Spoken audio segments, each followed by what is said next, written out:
Tu as dormi 8 heures et tu es épuisé, pas un peu fatigué, épuisé, comme si ton corps avait travaillé toute la nuit sans que tu le saches. Et le pire dans tout ça, c'est que tu ne comprends pas pourquoi. Tu n'as pas couru, tu n'as pas déménagé, tu n'as pas passé ta journée à soulever des charges lourdes. Tu as simplement vécu ta journée normale, tes réunions, tes courriels, tes décisions, tes conversations, tes responsabilités. Et maintenant, à la fin de cette journée parfaitement ordinaire, tu n'as plus rien. Ce que tu ressens a un nom. Et ce nom, la plupart des gens ne l'entendront jamais, parce que ce type d'épuisement ne se voit pas. Il y a un type d'épuisement que les examens médicaux ne détectent pas, que tes proches ne voient non pas sur ton visage, que toi-même tu minimises, parce que tu continues d'avancer, tu continues de travailler, tu continues de t'occuper des autres, tu continues de sourire quand il le faut. Mais à l'intérieur, quelque chose s'effiloche. Pas dramatiquement, pas d'un seul coup, lentement, silencieusement. Comme une pile qui se vide sans que personne ne remarque le voyant rouge. C'est ça, l'épuisement mental invisible. Et aujourd'hui, je vais te montrer exactement ce qui se passe dans ton cerveau quand il atteint cet état, et ce que tu peux faire dès ce soir pour commencer à récupérer. Mais d'abord, laisse-moi te poser une question différente. Est-ce que tu reconnais ça? Tu ouvres ton téléphone pour te détendre, et 20 minutes plus tard, tu te sens encore plus vidé qu'avant. Tu t'installes devant une série pour décompresser. Et au moment où tu vas te coucher, tu n'as pas l'impression de t'être reposé. Tu prends une pause café, mais ton esprit continue de tourner pendant cette pause. Tu crois te reposer. Mais ton cerveau, lui, ne s'est pas arrêté une seule seconde. Et c'est là que se cache le cœur du problème. Ton cerveau consomme de l'énergie d'une façon que personne ne t'a jamais expliquée. Il ne se fatigue pas uniquement quand tu réfléchis activement. Il se fatigue chaque fois qu'il reçoit une information, chaque fois qu'il doit prendre une décision, chaque fois qu'il passe d'une tâche à une autre, chaque fois qu'il est interrompu, même brièvement. Les chercheurs appellent ça la fatigue décisionnelle. Et dans le monde dans lequel tu vis aujourd'hui, ton cerveau prend des centaines, parfois des milliers, de micro-décisions chaque jour. Répondre ou ignorer ce message. Cliquer ou faire défiler. Dire oui ou dire non. Continuer ou s'arrêter. Chacune de ces micro-décisions consomme une fraction de ton énergie mentale. Séparément, elles ne représentent rien. Ensemble, après une journée entière, elles ont tout pris. Et les réseaux sociaux, parlons-en franchement. Ces plateformes ne sont pas conçues pour te divertir. Elles sont conçues pour capturer ton attention et la maintenir le plus longtemps possible. Chaque notification est un appel à une décision. Chaque fil d'actualité est un flux infini d'informations à traiter. Chaque vidéo recommandée est une invitation à consommer encore plus. Quand tu fais défiler ton téléphone pour décompresser, tu ne donnes pas de repos à ton cerveau. Tu lui donnes du travail supplémentaire habillé en divertissement. Et lui, il continue. Parce que c'est sa nature. Parce qu'il ne sait pas s'arrêter tout seul. Il a besoin que tu lui en donnes la permission. Maintenant, voici ce que personne ne te dit sur la récupération mentale. Ce n'est pas en dormant plus que tu vas régler le problème. Pas entièrement. Parce que le sommeil récupère le corps. Mais l'esprit, lui, a besoin d'autre chose. Il a besoin de silences actifs pendant la journée. Des moments où il n'est pas sollicité. Des moments où il peut simplement exister sans traiter, sans décider, sans analyser. Et ça, dans ta vie actuelle, ça n'arrive probablement jamais. Réfléchis à ta journée d'hier.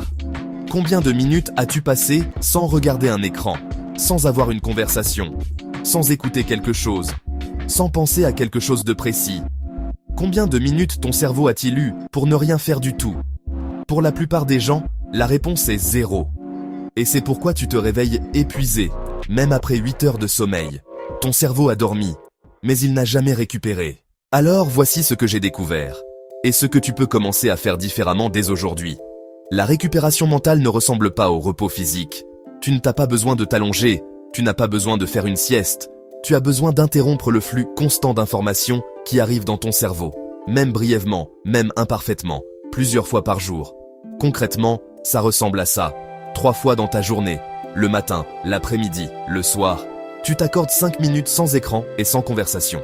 5 minutes où tu regardes par la fenêtre, où tu marches dans un couloir, où tu t'assois dans ton auto avant d'entrer chez toi. 5 minutes où ton cerveau n'a rien à traiter. Ces 5 minutes ne semblent pas grand-chose. Mais pour un cerveau qui tourne sans arrêt depuis le réveil, c'est comme ouvrir une soupape de pression. La tension descend. L'espace mental revient. Et tu remarques, souvent avec surprise, que tu penses plus clairement après ces 5 minutes que tu ne l'aurais fait sans elles. Il y a aussi quelque chose que très peu de gens font et qui change pourtant tout. C'est de nommer ce que tu ressens avant que ça devienne incontrôlable. Pas analyser, pas résoudre, juste nommer. Quand tu sens que la pression monte, en réunion, dans ta voiture, en fin de journée, prends 10 secondes. Et dis-toi, à voix haute, si possible, ce que tu ressens exactement. Je suis débordé en ce moment. Je me sens sous pression. Je suis épuisé et j'ai besoin d'une pause. Ce geste semble anodin. Mais la recherche en neurosciences montre que le simple fait de nommer une émotion ou un état réduit immédiatement son intensité dans le cerveau. Quand tu mets des mots sur ce que tu vis, ton cerveau sort du mode réactif et entre dans un mode plus calme, plus lucide. Tu reprends le contrôle, pas en faisant plus, mais en observant mieux. Et il y a une troisième chose que j'ai apprise, celle que je considère comme la plus difficile et la plus transformatrice. Apprendre à dire non à l'information. Pas à toute l'information. Pas définitivement. Mais apprendre à choisir consciemment ce que tu laisses entrer dans ton cerveau. Et quand. Mettre ton téléphone dans une autre pièce pendant le repas. Éteindre les notifications pour 2 heures dans l'après-midi. Ne pas regarder les nouvelles dans la première heure de ta journée. Ne pas ouvrir les réseaux sociaux dans les 30 minutes avant de dormir. Chacun de ces choix crée une fenêtre de calme dans laquelle ton cerveau peut commencer à récupérer.